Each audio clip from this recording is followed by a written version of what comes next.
നമസ്കാരം. നമ്മൾ ഇന്ന് general knowledge, current affairs and renaissance in Kerala എന്ന് പറയുന്ന ഫസ്റ്റത്തെ സെക്ഷനിലെ ഇന്ത്യയുടെ ദേശീയ ചിഹ്നങ്ങളെ പറ്റിയിട്ടാണ് പറയാൻ വേണ്ടി പോകുന്നത്. ദേശീയ ചിഹ്നങ്ങളിൽ തന്നെ ദേശീയ പതാക, ദേശീയ ഗീതം, ദേശീയ ഗാനം ഇവ കുറച്ചും കൂടെ ഇമ്പോർട്ടൻ്റ് ആണ്. അത് നമ്മുടെ ഈ മോഡ്യൂളിൽ എടുത്തു പറഞ്ഞിട്ടുണ്ട്. അപ്പോൾ അത് കുറച്ച് ഡീറ്റെയിൽ ആയിട്ട് നോക്കണം. ബാക്കിയുള്ള ദേശീയ ചിഹ്നങ്ങൾ ഏതൊക്കെയാണ് എന്ന് ജസ്റ്റ് ഒന്ന് അറിഞ്ഞിരുന്നാൽ മതിയായിരിക്കും. ഓക്കെ, അപ്പോൾ നമുക്ക് ക്ലാസ്സിലേക്ക് കിടക്കാം. Welcome to happy learning, a new horizon to your dream services. അപ്പോൾ ഈ ക്ലാസ് നിങ്ങൾ എൻ്റെ വോയിസ് ഓവറും കൂടെ ഒന്ന് കൃത്യമായിട്ട് കേട്ടാൽ മാത്രമേ നിങ്ങൾക്ക് ഇതിൻ്റെ കംപ്ലീറ്റ് ആയിട്ടുള്ള കാര്യങ്ങൾ ലഭിക്കുകയുള്ളൂ. ഞാൻ സ്ക്രീനിൽ ടെസ്റ്റായിട്ട് കൊടുക്കാത്ത കാര്യങ്ങൾ കുറച്ച് എക്സ്ട്രാ ഇൻഫർമേഷൻസ് വോയിസ് ഓവറിൽ കൊടുത്തിട്ടുണ്ട്. അപ്പോൾ അതും കൂടെ കേട്ടാൽ കുറച്ചും കൂടെ എഫക്റ്റീവ് ആയിരിക്കും. ഓക്കെ, പതാകയെക്കുറിച്ചിട്ടുള്ള പഠനത്തെ വെക്സിലോളജി എന്നാണ് വിളിക്കുന്നത്. പതാകയെക്കുറിച്ചിട്ടുള്ള പഠനത്തെ വെക്സിലോളജി എന്നാണ് വിളിക്കുന്നത്. നമ്മുടെ ഇന്ത്യൻ ദേശീയ പതാക ത്രിവർണ പതാക എന്നാണ് അറിയപ്പെടുന്നത്. തിരങ്ക എന്നും ഹിന്ദിയിൽ പറയും. ത്രിവർണ പതാക എന്നാണ് അറിയപ്പെടുന്നത്.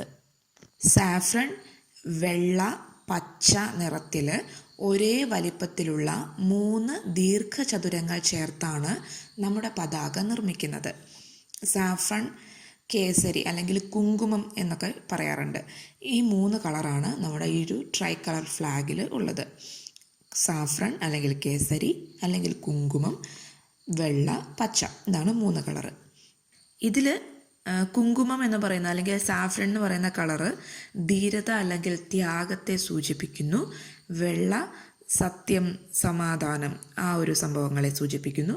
പച്ച സമൃദ്ധിയെയും വളർച്ചയെയും ഫലഭൂയിഷ്ഠതയും ഒക്കെയാണ് സൂചിപ്പിക്കുന്നത്. നമ്മുടെ ദേശീയ പതാകയുടെ നീളവും വീതിയും തമ്മിലുള്ള അംശബന്ധം എന്ന് പറയുന്നത് 3:2 ആണ്.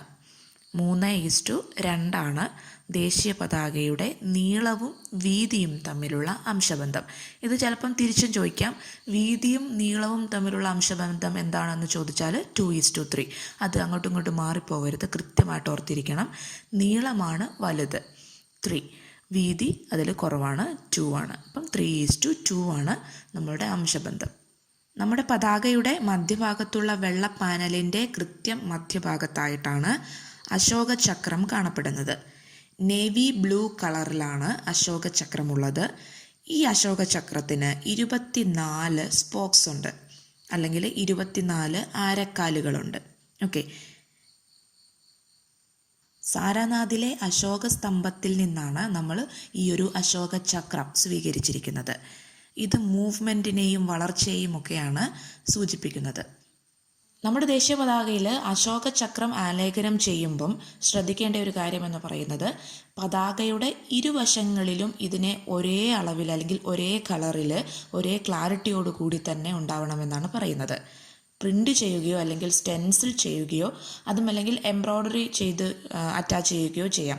എങ്ങനെ ചെയ്താലും ഇരുവശത്തും ഈ ഒരു അശോക ചക്രത്തിന് അതിൻ്റെ ഒരേ ക്ലാരിറ്റി തന്നെ വേണം എന്നാണ് പറയുന്നത്.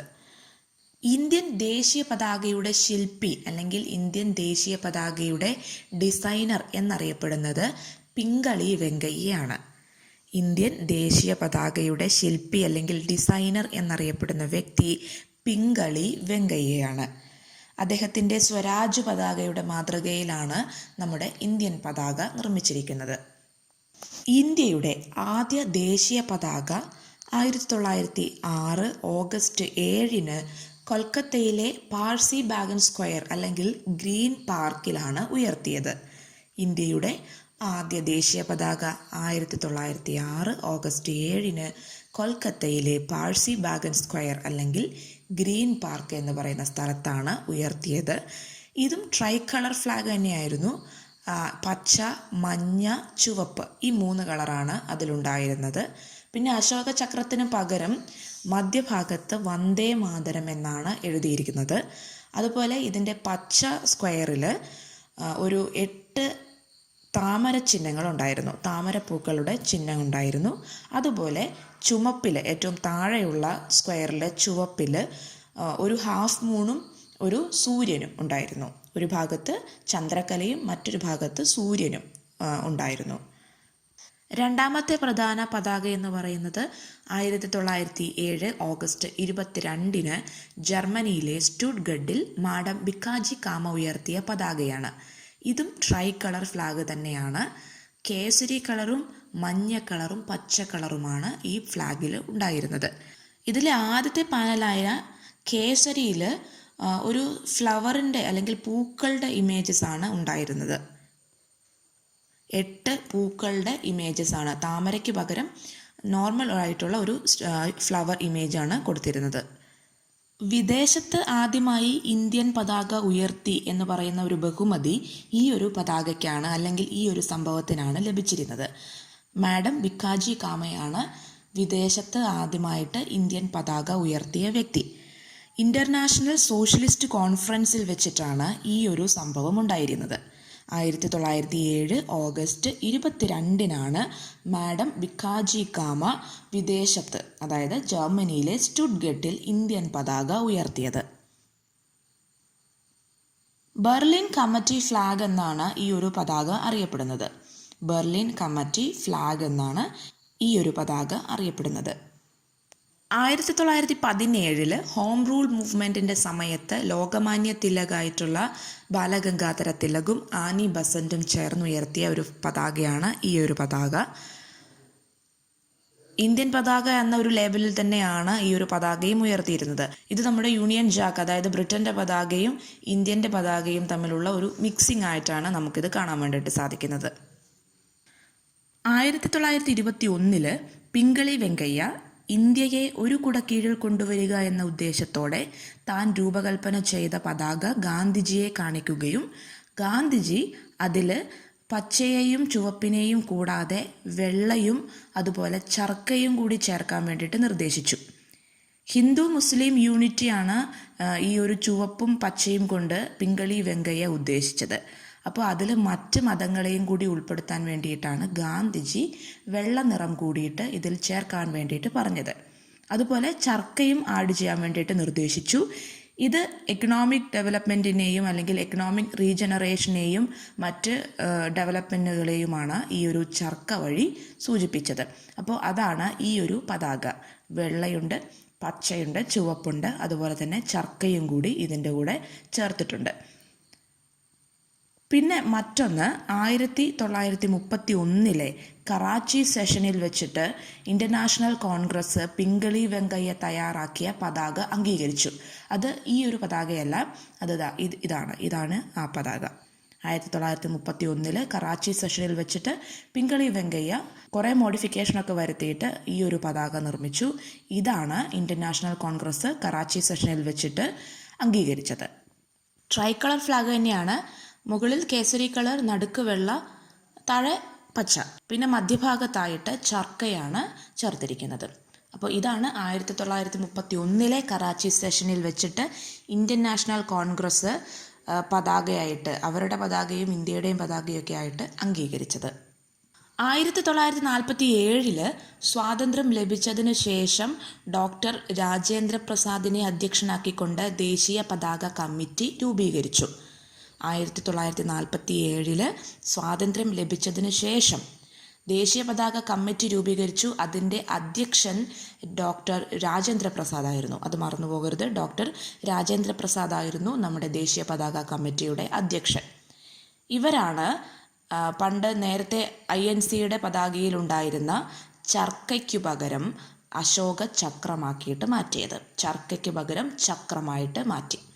1947 ജൂലൈ 22 നമ്മുടെ ഈ ഒരു പതാക ഭരണഘടനാ സമിതി അംഗീകരിച്ചു.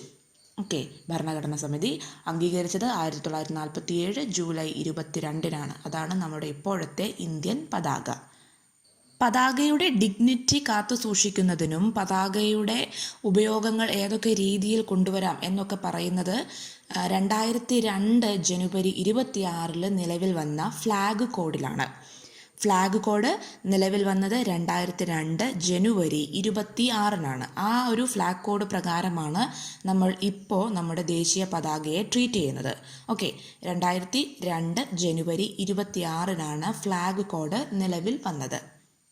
ഈ ഒരു ഫ്ലാഗ് കോഡിന് 3 ഭാഗങ്ങളുണ്ട്. ഓക്കെ, 2002 ജനുവരി 26 നിലവിൽ വന്ന ഫ്ലാഗ് കോഡിന് 3 ഭാഗങ്ങൾ, 3 പാർട്ടുകളാണ് ഉള്ളത്. നമ്മുടെ ഈ ഒരു ഫ്ലാഗ് കോഡ് പ്രകാരം എത്ര അളവിൽ ഇന്ത്യൻ പതാക നിർമ്മിക്കാം? ഈ ഒരു ഫ്ലാഗ് കോഡ് പ്രകാരം 9 അളവിൽ ഇന്ത്യൻ പതാക നിർമ്മിക്കാം. നമ്മൾ നേരത്തെ പറഞ്ഞു, ഇന്ത്യൻ പതാകയുടെ നീളം വീതി തമ്മിലുള്ള അംശബന്ധം എന്ന് പറയുന്നത് 3:2 ആണ്. ഈ ഒരു അംശബന്ധം നിലനിർത്തിക്കൊണ്ട് 9 വ്യത്യസ്ത അളവുകളിൽ ഇന്ത്യൻ പതാക നിർമ്മിക്കാൻ വേണ്ടിയിട്ട് സാധിക്കും. അതിൽ ഏറ്റവും വലിയ അളവ് എന്ന് പറയുന്നത് 6300 മില്ലിമീറ്റർ നീളത്തിലും 4200 മില്ലിമീറ്റർ വീതിയിലുമാണ്. 6300 മില്ലിമീറ്റർ നീളത്തിലും 4200 മില്ലിമീറ്റർ വീതിയിലുമാണ് നിർമ്മിക്കാൻ വേണ്ടിയിട്ട് സാധിക്കുന്നത്. അതായത് 21 അടി നീളവും 14 അടി വീതിയും, 21 അടി നീളവും 14 അടി വീതിയിലുമാണ് ഏറ്റവും വലിയ ഫ്ലാഗ് ഈ ഒരു ഫ്ലാഗ് കോഡ് പ്രകാരം നിർമ്മിക്കാൻ വേണ്ടിയിട്ട് പറ്റുന്നത്. ഏറ്റവും ചെറിയ ഫ്ലാഗിനെ ടേബിൾ ഫ്ലാഗ് എന്നാണ് വിളിക്കുന്നത്. ഏറ്റവും ചെറിയ ഫ്ലാഗിനെ ടേബിൾ ഫ്ലാഗ് എന്നാണ് വിളിക്കുന്നത്. അത് 150 മില്ലിമീറ്റർ നീളത്തിലും 100 മില്ലിമീറ്റർ വീതിയിലും നിർമ്മിക്കാൻ വേണ്ടി പറ്റുന്ന ഫ്ലാഗാണ്. 150 മില്ലിമീറ്റർ നീളവും 100 മില്ലിമീറ്റർ വീതിയും, അതായത് 0.6 ഇഞ്ച്, 0.4 ഇഞ്ച്, 0.6 ഇഞ്ച് നീളം, 0.4 ഇഞ്ച് വീതി. ഇതാണ് ഏറ്റവും ചെറിയ ഫ്ലാഗ്. ഇതിനെ ടേബിൾ ഫ്ലാഗ് എന്നാണ് വിളിക്കുന്നത്. മറ്റൊന്ന്, VVIPസിൻ്റെയൊക്കെ എയർക്രാഫ്റ്റുകളിൽ വയ്ക്കാൻ പറ്റുന്ന പതാകയുടെ അളവ്. അത് 450 മില്ലിമീറ്റർ നീളത്തിലും 300 മില്ലിമീറ്റർ വീതിയിലുമാണ്. ഇതും ഫ്ലാഗ് കോഡിൽ കൊടുത്തിട്ടുണ്ട്. 450 മില്ലിമീറ്റർ നീളം, 300 മില്ലിമീറ്റർ വീതി, ഈ ഒരു അളവിലുള്ള പതാകയാണ് എയർക്രാഫ്റ്റുകളിൽ സാധാരണ വയ്ക്കുന്നത്. മറ്റൊന്ന്, മോട്ടോർ കാറുകളിലൊക്കെ മുന്നിൽ ഘടിപ്പിക്കുന്ന പതാകയാണ്. മോട്ടോർ കാറുകളിൽ മുന്നിൽ ഘടിപ്പിക്കുന്ന പതാകയ്ക്ക് 225 മില്ലിമീറ്റർ നീളവും 150 മില്ലിമീറ്റർ വീതിയുമാകാം. 225 മില്ലിമീറ്റർ നീളം, 150 മില്ലിമീറ്റർ വീതി. അപ്പോൾ ഇത്രയുമാണ് നമ്മൾ പ്രധാനമായിട്ടും അറിഞ്ഞിരിക്കേണ്ട പതാകയുടെ അളവുകൾ. ഏറ്റവും വലിയത്, ഏറ്റവും ചെറുത്, പിന്നെ എയർക്രാഫ്റ്റിൽ വയ്ക്കുന്നത്, മോട്ടോർ കാറുകളിൽ വയ്ക്കുന്നത്. ഓക്കെ, ഔദ്യോഗികമായിട്ട് ഇന്ത്യൻ പതാക നിർമ്മിക്കാൻ ചുമതലപ്പെട്ടിരിക്കുന്നവർ കർണാടകയിലെ ഹുബ്ലിയിലുള്ള കർണാടക ഖാദി ഗ്രാമോദയ സംയുക്ത സംഘമാണ്. കർണാടക ഖാദി ഗ്രാമോദയ സംയുക്ത സംഘമാണ് ഇന്ത്യൻ പതാക നിർമ്മിക്കാൻ ഔദ്യോഗികമായിട്ട് ചുമതലപ്പെട്ടിരിക്കുന്നവർ. മറ്റൊന്ന്, മൃതശരീരത്തിൽ പുതപ്പിക്കുന്ന പതാകയെ പാൾ ഫ്ലാഗ് എന്നാണ് വിളിക്കുന്നത്. മൃതശരീരത്തിൽ പുതപ്പിക്കുന്ന പതാകയെ പാൾ ഫ്ലാഗ് എന്നാണ് വിളിക്കുന്നത്. എന്നാണ് ആദ്യമായി ഇന്ത്യൻ പതാക എവറസ്റ്റിൽ ഉയർത്തിയത്? 1953 മെയ് 29 ആദ്യമായി ഇന്ത്യൻ പതാക എവറസ്റ്റിൽ ഉയർത്തിയത്. 1953 മെയ് 29. അതുപോലെ ഇന്ത്യൻ പതാക ആദ്യമായി ബഹിരാകാശത്ത് എത്തിയത് 1971 അപ്പോളോ 15 രാകേഷ് ശർമ്മയിലൂടെയാണ്. ഇന്ത്യൻ പതാക ആദ്യമായി ബഹിരാകാശത്തെത്തിച്ചത് രാകേഷ് ശർമ്മയാണ്. 1971 അപ്പോളോ 15 എന്ന ദൗത്യത്തിലൂടെയാണ് ഇന്ത്യൻ പതാക ബഹിരാകാശത്ത് എത്തിയത്. ഇന്ത്യൻ പതാക ചന്ദ്രനിലെത്തിയത് ചന്ദ്രയാൻ 1ലൂടെയാണ്. 2008 നവംബർ 14 ചന്ദ്രയാൻ 1ലൂടെയാണ് ചന്ദ്രനിൽ ഇന്ത്യൻ പതാക എത്തിയത്. ചന്ദ്രയാൻ 1 എന്ന ദൗത്യത്തിലൂടെ 2008 നവംബർ 14. ദേശീയ പതാകയുമായി ബന്ധപ്പെട്ട് നമ്മൾ അറിഞ്ഞിരിക്കേണ്ട മറ്റൊരു കാര്യമെന്ന് പറയുന്നത്, സുപ്രീം കോടതി പുറപ്പെടുവിച്ചിട്ടുള്ള 2 സുപ്രധാന വിധിയുടെ ദിവസങ്ങളാണ്. അതിൽ ഒന്ന് 1995 സെപ്റ്റംബർ 22 സുപ്രധാന വിധിയിലൂടെ സുപ്രീം കോടതി ഏത് ഇന്ത്യൻ പൗരനും വീട്ടിലോ കെട്ടിടത്തിലോ പതാകയെ അപമാനിക്കാതെ എവിടെയും ഉയർത്താമെന്ന് അനുവദിച്ചു. അതായത് അതുവരെ ഉന്നത ഗവൺമെൻറ് ഉദ്യോഗസ്ഥർക്ക് മാത്രമേ നമ്മുടെ ദേശീയ പതാക ഉയർത്താനുള്ള അനുമതി ഉണ്ടായിരുന്നുള്ളൂ. 1995 സെപ്റ്റംബർ 22 ഈ ഒരു വിധിയിലൂടെ ഏത് ഇന്ത്യൻ പൗരനും പതാകയെ അപമാനിക്കാതെ അവരുടെ വീട്ടിലോ കെട്ടിടത്തിലോ എവിടെയും ഉയർത്താം എന്ന് സുപ്രീം കോടതി വിധിച്ചു. മറ്റൊരു വിധി എന്ന് പറയുന്നത് ജനുവരി 23, 2004 ഉണ്ടായിരുന്ന ഒരു സുപ്രീം കോടതി വിധിയാണ്. ഈ വിധിയിലൂടെ ഇന്ത്യൻ പതാക ഉയർത്തുക എന്നത് ഒരു പൗരൻ്റെ മൗലിക അവകാശമാക്കി മാറ്റി. അതായത് പതാക ഉയർത്തുക എന്നത് ഏതൊരു പൗരൻ്റെയും മൗലിക അവകാശമാക്കി മാറ്റി. റൈറ്റ് ടു ഫ്രീഡം എന്ന് പറയുന്ന മൗലിക അവകാശത്തിൻ്റെ കീഴിലാണ് ഇത് വരുന്നത്, സ്വാതന്ത്ര്യത്തിനുള്ള അവകാശം. അതിൽ തന്നെ ആർട്ടിക്കിൾ 19 ക്ലോസ് 1 ക്ലോസ് എയിലാണ് ഈ ഒരു പതാക ഉയർത്തുക എന്നത് മൗലിക അവകാശമാക്കിയത് വന്നത്. Article 19 close 1 close A. മറ്റൊന്ന് 2 ആക്റ്റുകളാണ് നമ്മളുടെ ദേശീയ പതാകയെയും അല്ലെങ്കിൽ ദേശീയ നാമങ്ങളെയും ഒന്നും അപമാനിക്കാതിരിക്കുന്നതിന് വേണ്ടിയിട്ട് അല്ലെങ്കിൽ ഇംപ്രോപ്പറായിട്ട് യൂസ് ചെയ്യുന്നത് തടയുന്നതിനൊക്കെ വേണ്ടിയിട്ടുള്ള നിയമങ്ങളാണ്. അതിലൊന്ന് 1950 നിലവിൽ വന്നിട്ടുള്ള emblems and names preventions of improper use act 1950. Emblems and names preventions of improper use act 1950. നമ്മുടെ ദേശീയ ചിഹ്നങ്ങളെയും ദേശീയ നാമങ്ങളെയും ഒക്കെ അനാവശ്യമായിട്ട് അല്ലെങ്കിൽ ഇംപ്രോപ്പറായിട്ട് ഉപയോഗിക്കുന്നത് തടയുന്നതിനുള്ള ഒരു നിയമമാണ് ഈ 1950 നിലവിൽ വന്ന ഈ ഒരു നിയമം. മറ്റൊന്ന് 1971 നിലവിൽ വന്ന prevention of insult to national honour ആക്റ്റാണ്. Prevention of insult to national honour ആക്റ്റാണ് 1971 ഇത് നിലവിൽ വന്നത്. ദേശീയ അഭിമാനപരമായിട്ടുള്ള കാര്യങ്ങളെ അപമാനിക്കുന്നത് തടയുന്നതിന് വേണ്ടിയിട്ടുള്ള മറ്റൊരു ആക്റ്റാണ് ഈ ഒരു 1971 നിലവിൽ വന്ന prevention of insult to national honour act. ദേശീയ പതാകയെക്കുറിച്ചിട്ടുള്ള കാര്യങ്ങൾ നമ്മൾ നോക്കി. ഇനി നമുക്ക് നാഷണൽ സോങ്, ദേശീയ ഗീതത്തെക്കുറിച്ചൊന്ന് നോക്കാം. വന്ദേ മാതരം എന്ന് പറഞ്ഞ് ആരംഭിക്കുന്ന ആ ഒരു ഗാനമാണ് നമ്മുടെ ദേശീയ ഗീതമായിട്ട് അംഗീകരിച്ചിരിക്കുന്നത്, നാഷണൽ സോങ്.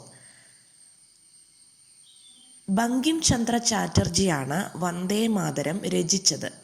ബങ്കിം ചന്ദ്ര ചാറ്റർജിയാണ് വന്ദേ മാതരത്തിൻ്റെ രചയിതാവ്. 1882 എഴുതിയിട്ടുള്ള ആനന്ദമഠം എന്ന് പറയുന്ന നോവലിൽ നിന്നാണ് ഈ ഒരു വന്ദേ മാതരം എന്ന് പറയുന്ന സോങ് എടുത്തത്. ബങ്കിം ചന്ദ്ര ചാറ്റർജിയുടെ നോവലാണ് ആനന്ദമഠം. ഇത് എഴുതിയിരിക്കുന്നത് 1882. വന്ദേ മാതരം രചിച്ചിരിക്കുന്നത് സംസ്കൃത ഭാഷയിലാണ്. വന്ദേ മാതരം രചിച്ചിരിക്കുന്നത് സംസ്കൃത ഭാഷയിലാണ്.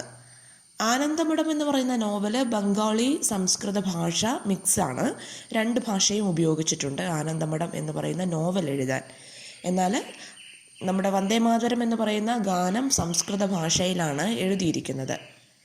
ഇനിയൊന്ന് ആനന്ദമഠം എന്ന് പറയുന്ന നോവലിൻ്റെ ഇതിവൃത്തമാണ്. സന്യാസി കലാപത്തെക്കുറിച്ചിട്ടാണ് ആനന്ദമഠം എന്ന് പറയുന്ന നോവലിൽ പ്രതിപാദിച്ചിരിക്കുന്നത്. സന്യാസി റബലിയൻ, സന്യാസി കലാപത്തെക്കുറിച്ചാണ് ആനന്ദമഠം എന്ന് പറയുന്ന നോവലിൽ എഴുതിയിരിക്കുന്നത്. 1896 ഇന്ത്യൻ നാഷണൽ കോൺഗ്രസ് കൽക്കട്ട സെഷനിൽ വെച്ചിട്ട് രവീന്ദ്രനാഥ ടാഗോറാണ് ആദ്യമായി വന്ദേ മാതരം ആലപിച്ചത്.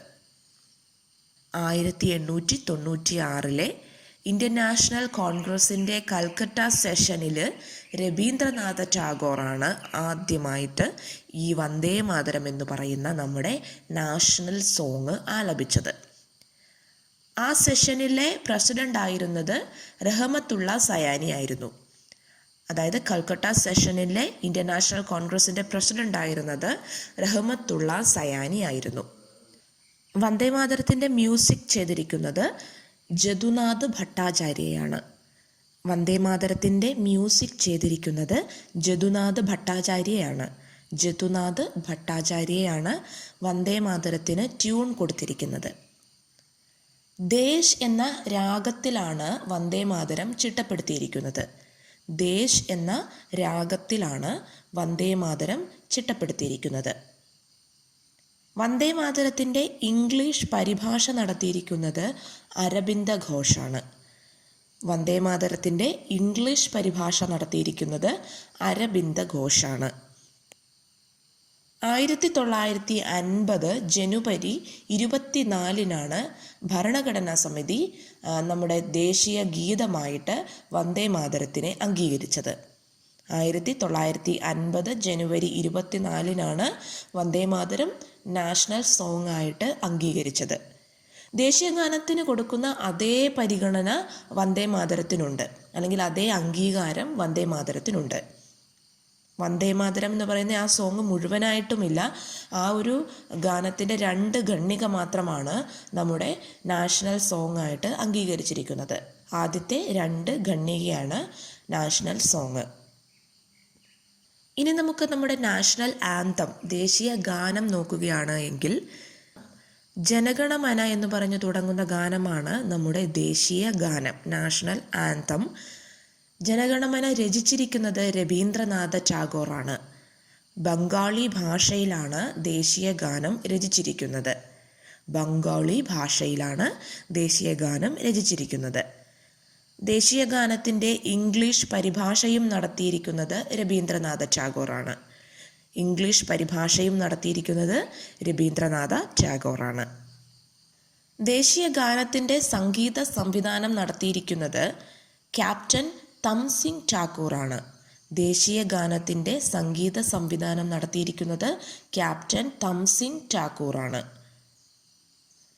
ദേശീയ ഗാനത്തിൻ്റെ ഹിന്ദി പരിഭാഷ, അതായത് ജനഗണമനയുടെ ഹിന്ദി പരിഭാഷയാണ് 1950 ജനുവരി 24 ഭരണഘടനാ സമിതി ദേശീയ ഗാനമായിട്ട് അംഗീകരിച്ചത്.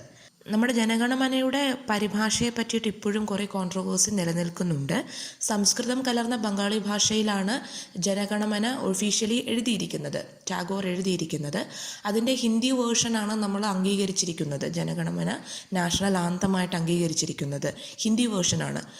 പക്ഷെ ഇതിൻ്റെ ട്രാൻസ്ലേഷനും അതിൻ്റെ ഒറിജിനൽ വേർഷനും തമ്മിൽ വലിയ വ്യത്യാസമൊന്നുമില്ല എന്നാണ് അതിൻ്റെ ഒരു കോൺട്രവേഴ്സിയിൽ പറയുന്നത്. അപ്പോൾ പിന്നെ ട്രാൻസ്ലേറ്റ് ചെയ്തിട്ടുണ്ടോ ഇല്ലയോ എന്നൊക്കെ ഒരു ചോദ്യം ഇങ്ങനെ വരുന്നുണ്ട്. ഓക്കെ, അതവിടെ നിൽക്കട്ടെ. എന്നിരുന്നാലും ഒഫീഷ്യലി എഴുതിയിരിക്കുന്നത് ബംഗാളി ഭാഷയും നമ്മൾ അഡോപ്റ്റ് ചെയ്തിരിക്കുന്നത് അതിൻ്റെ ഹിന്ദി വേർഷനും ആണ് എന്നാണ് പറയുന്നത്. ഹിന്ദി പരിഭാഷ നിർവഹിച്ചിരിക്കുന്നത് ആബിദ് അലിയാണ്. അതാണ് നമ്മൾ അഡോപ്റ്റ് ചെയ്തിരിക്കുന്നത്. 1950 ജനുവരി 24 ഈ ഒരു ഹിന്ദി പരിഭാഷ നമ്മുടെ ദേശീയ ഗാനമായിട്ട് ഭരണഘടനാ സമിതി അംഗീകരിച്ചത്. 1950 ജനുവരി 24 ദേശീയ ഗാനവും ദേശീയ ഗീതവും സെയിം ദിവസം തന്നെയാണ്. അതായത് 1950 ജനുവരി 24 തന്നെയാണ് ഔദ്യോഗികമായിട്ട് അംഗീകരിച്ചത്.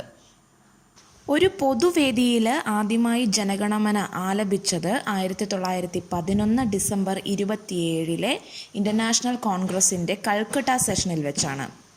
1911 ഡിസംബർ 27 കൽക്കട്ട സെഷനിൽ, ഇൻ്റർനാഷണൽ കോൺഗ്രസിൻ്റെ കൽക്കട്ട സെഷനിൽ വെച്ചിട്ടാണ് ആദ്യമായിട്ട് ജനഗണമന ഒഫീഷ്യലി ഒരു പബ്ലിക് സ്പേസിൽ ആലപിക്കപ്പെട്ടത്. അന്നത്തെ ആ സെഷൻ്റെ പ്രസിഡന്റ് BN ധർ ആയിരുന്നു. നമ്മുടെ ദേശീയ ഗാനത്തിൻ്റെ ആലാപന സമയം എന്ന് പറയുന്നത് 52 സെക്കൻഡാണ്. ജനഗണമന മുഴുവനായിട്ടും ആലപിക്കേണ്ടത് 52 സെക്കൻഡുകൾക്കുള്ളിലാണ്.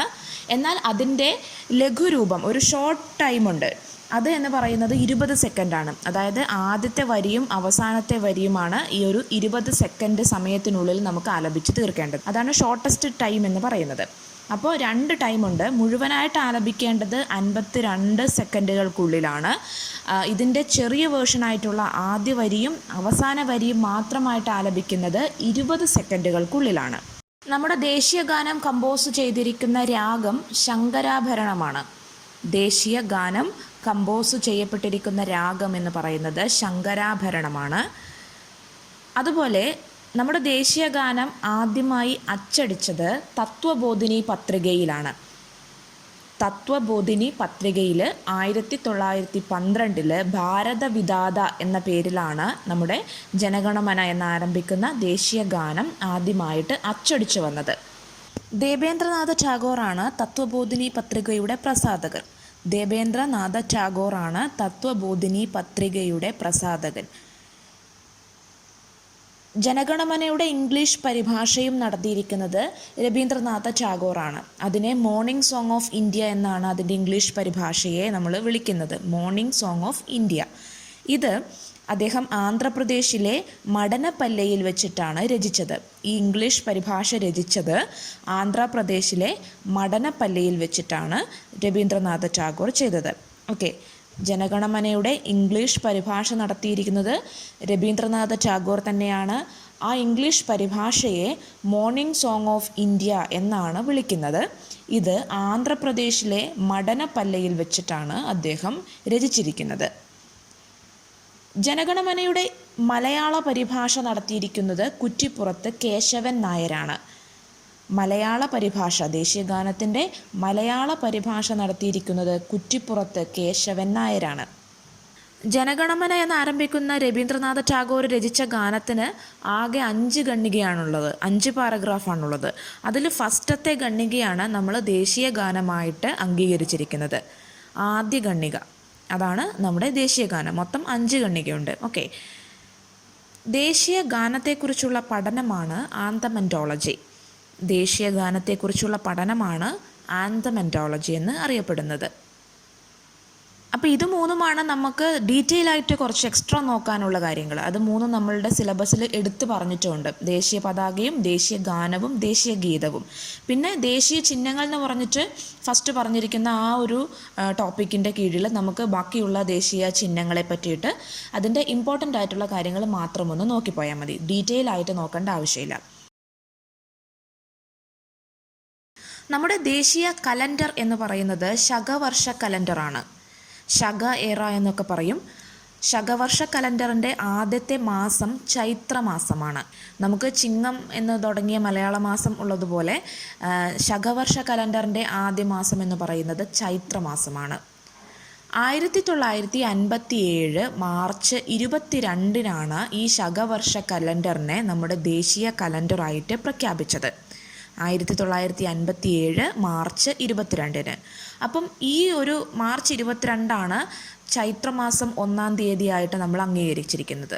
ചൈത്രമാസം 1 എന്ന് ആരംഭിക്കുന്നത് മാർച്ച് 22. ഓക്കെ, ഈ 1957 മാർച്ച് 22 അതൊരു ദിവസം നമ്മുടെ ശകവർഷ കലണ്ടർ പ്രകാരം 1879 ചൈത്രമാസം 1-ാം തീയതിയാണ്. അതായത് 1957 മാർച്ച് 22 എന്ന നമ്മൾ കലണ്ടർ അംഗീകരിച്ച ദിവസം നമ്മളുടെ ശകവർഷ കലണ്ടർ പ്രകാരം 1879 ചൈത്രമാസം 1-ാം തീയതിയാണ്. ഓക്കെ, അപ്പം ശകവർഷ കലണ്ടറാണ് നമ്മുടെ ദേശീയ കലണ്ടർ. ഇത് അംഗീകരിച്ചത് 1957 മാർച്ച് 22-നാണ്. ആ ദിവസം ശകവർഷ കലണ്ടറിൽ 1879 ചൈത്രമാസം 1-ാം തീയതിയാണ്. ഈ ശകവർഷ കലണ്ടറിനും നമ്മുടെ ഗ്രിഗോറിയൻ കലണ്ടർ അല്ലെങ്കിൽ ഇംഗ്ലീഷ് കലണ്ടർ പോലെ 365 ദിവസവും 12 മാസവുമാണുള്ളത്. ഓക്കെ, 365 ദിവസവും 12 മാസവും. പിന്നെയുള്ളത് നമ്മുടെ ദേശീയ പക്ഷിയാണ്. ദേശീയ പക്ഷി മയിലാണ്. പീകോക്ക് എന്ന് ഇംഗ്ലീഷിൽ പറയും. അതിൻ്റെ ശാസ്ത്രനാമം എന്ന് പറയുന്നത് പാവ ക്രിസ്റ്റാറ്റസ് ആണ്. പീകോക്കിൻ്റെ ശാസ്ത്രീയ നാമം എന്ന് പറയുന്നത് പാവ ക്രിസ്റ്റാറ്റസ് ആണ്. ഇത് 1963 ഫെബ്രുവരി 1-നാണ് നമ്മുടെ മയിലിനെ ദേശീയ പക്ഷിയായിട്ട് അംഗീകരിച്ചത്. 1963 ഫെബ്രുവരി 1-നാണ് ദേശീയ പക്ഷിയായിട്ട് മയിലിനെ അംഗീകരിച്ചത്. അടുത്തത് നാഷണൽ ആനിമലാണ്. ദേശീയ മൃഗമായിട്ട് നമ്മൾ അംഗീകരിച്ചിരിക്കുന്നത് ടൈഗറിനെയാണ്. റോയൽ ബംഗാൾ ടൈഗറിനെയാണ് നമ്മൾ നമ്മുടെ ദേശീയ മൃഗമായിട്ട് അംഗീകരിച്ചിരിക്കുന്നത്. പാന്തറ ടൈഗ്രിസ് എന്നാണ് ഈ ടൈഗറിൻ്റെ സയൻറ്റിഫിക് നെയിം. Panthera Tigris. 1972 വരെ സിംഹമായിരുന്നു നമ്മുടെ നാഷണൽ ആനിമൽ. അതോ മറന്നുപോകരുത്, 1972 വരെ സിംഹത്തെയാണ് നമ്മൾ നാഷണൽ ആനിമലായിട്ട് അംഗീകരിച്ചിരിക്കുന്നത്. 1972 നവംബർ 18 മുതലാണ് നമ്മളുടെ ദേശീയ മൃഗമായിട്ട് നമ്മൾ റോയൽ ബംഗാൾ ടൈഗറിനെ അംഗീകരിച്ചിരിക്കുന്നത്. 1972 നവംബർ 18. അപ്പോൾ അതിനു മുന്നേ വരെ ആരായിരുന്നു? സിംഹമായിരുന്നു നമ്മുടെ ദേശീയ മൃഗമെന്ന് പറയുന്നത്. ഓക്കെ, പിന്നെ നമ്മുടെ ടൈഗർ ക്യാപിറ്റൽ ഓഫ് ഇന്ത്യ എന്നറിയപ്പെടുന്നത് ഏത് സ്ഥലമാണ്? ടൈഗർ ക്യാപിറ്റൽ ഓഫ് ഇന്ത്യ എന്നറിയപ്പെടുന്നത് കർണാടകയിലെ നാഗ്പൂറാണ്. നാഗ്പൂർ ഓറഞ്ചിനൊക്കെ ഫേമസ് ആയിട്ടുള്ള സ്ഥലമാണ്. GI ടാഗ് കിട്ടിയിട്ടുള്ളതാണ് നാഗ്പൂർ ഓറഞ്ചിന്. ഓക്കെ, അപ്പം ടൈഗർ ക്യാപിറ്റൽ ഓഫ് ഇന്ത്യ എന്നറിയപ്പെടുന്നതും നാഗ്പൂറാണ്. International union of conservation of nature and natural resources എന്ന് പറയുന്ന നമ്മുടെ IUCN എന്ന് പറയുന്ന ആ ഒരു ഓർഗനൈസേഷൻ്റെ പ്രകാരം നമ്മുടെ ഈ റോയൽ ബംഗാൾ ടൈഗർ എന്ന് പറയുന്ന നമ്മുടെ ആനിമൽ എൻഡേഞ്ചേർഡ് സ്പീഷീസാണ്, അല്ലെങ്കിൽ എൻഡേഞ്ചേർഡ് ആനിമലാണ്. വംശനാശ ഭീഷണി നേരിടുന്ന ഒരു ജീവിവർഗമാണ് റോയൽ ബംഗാൾ ടൈഗർ.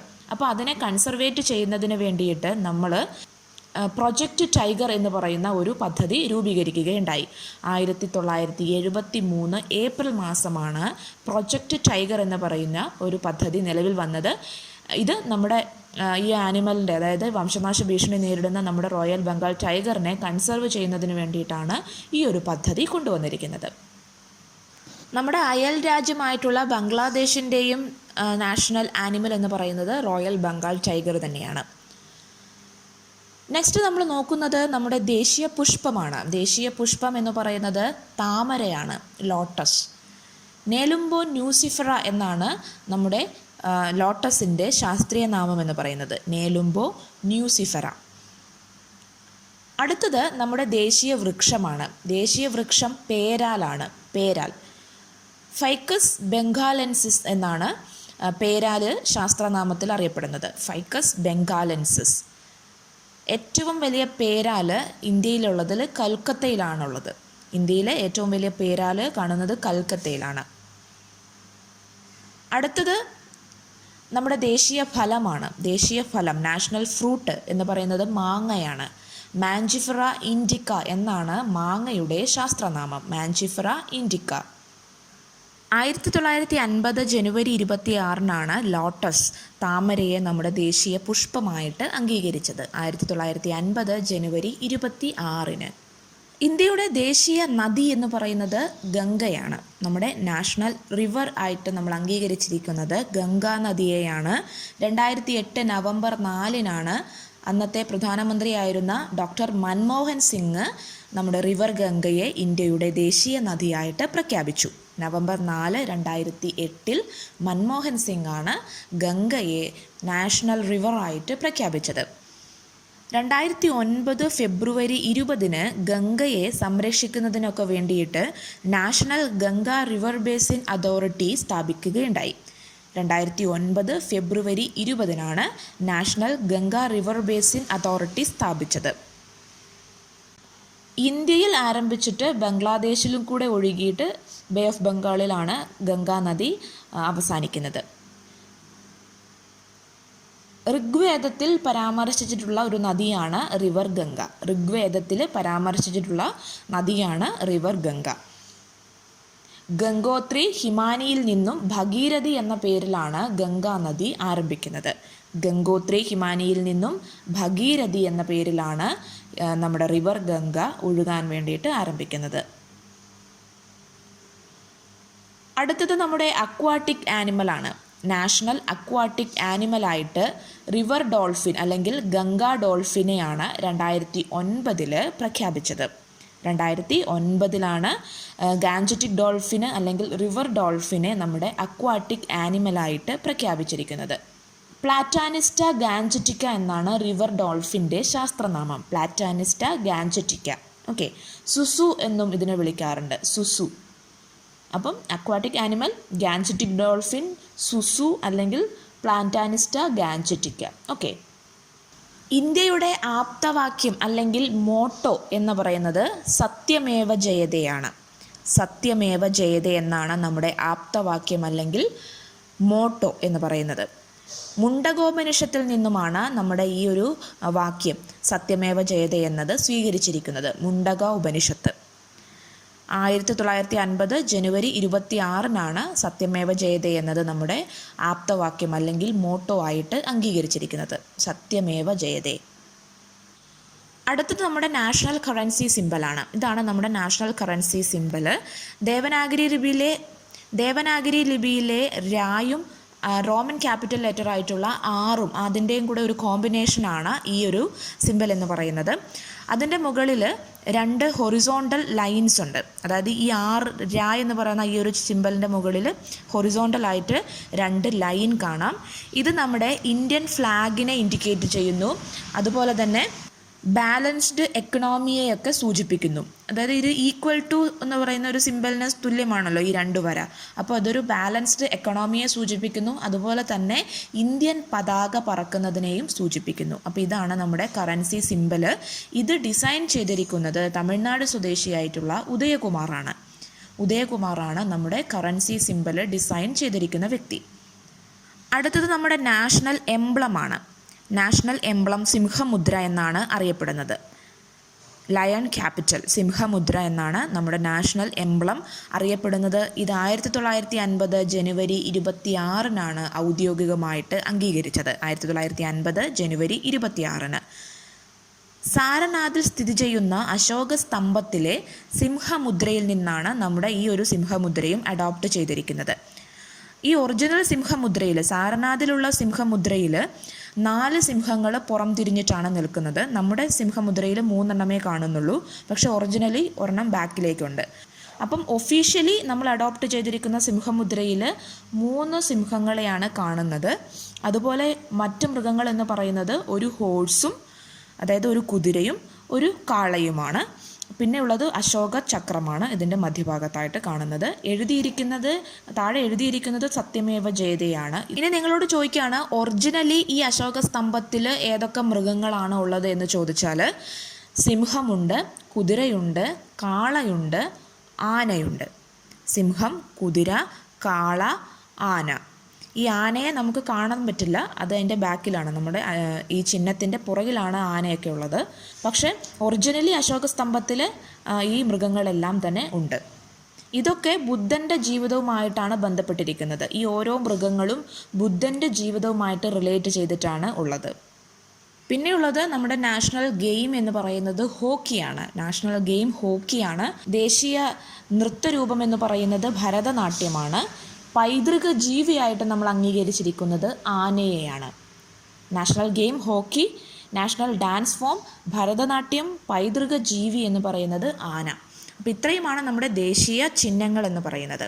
ഒന്നുകൂടെ പറയുകയാണെങ്കിൽ, നമ്മുടെ ദേശീയ പതാക എന്ന് പറയുന്നത് ത്രിവർണ്ണ പതാകയാണ്.